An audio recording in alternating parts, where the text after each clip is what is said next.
Nous voici à la Coupe du Monde de la pâtisserie qui rassemble tous les 2 ans au cœur de Lyon les meilleurs talents de la pâtisserie du monde entier. Nous avons suivi l'équipe de France durant leurs 9 heures d'épreuve, des desserts de dégustation aux majestueuses pièces artistiques, en passant par la nouveauté de cette année, le show chocolat.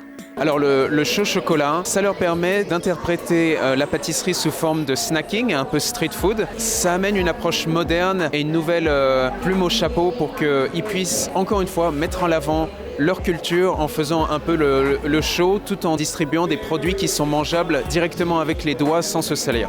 Le thème de cette année pour la Coupe du Monde 2025, c'est l'héritage. Ça permet à toutes les nations du monde qui participent, les 18 nations du monde, de pouvoir partager plus que leur passion pour la pâtisserie, mais aussi nous raconter un peu l'histoire d'où ils viennent. Un événement comme la Coupe de la pâtisserie se prépare, il y a une sélection qui est faite dans chaque pays. Et ensuite naît une équipe avec 3 personnes, une personne qui s'occupe du chocolat, une personne du sucre et une personne de la glace.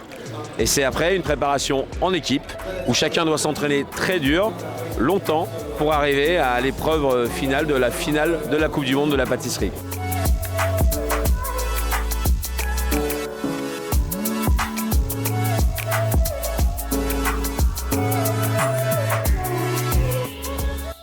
Sur des compétitions comme ça, ce qu'on attend des candidats, c'est énormément de créativité, on attend aussi de l'excellence. C'est un peu propre à chacun et c'est ça qui est intéressant de voir comment ils interprètent leur thème et comment ils utilisent leur savoir-faire, leurs connaissances pour créer non seulement de bonnes choses mais de belles choses.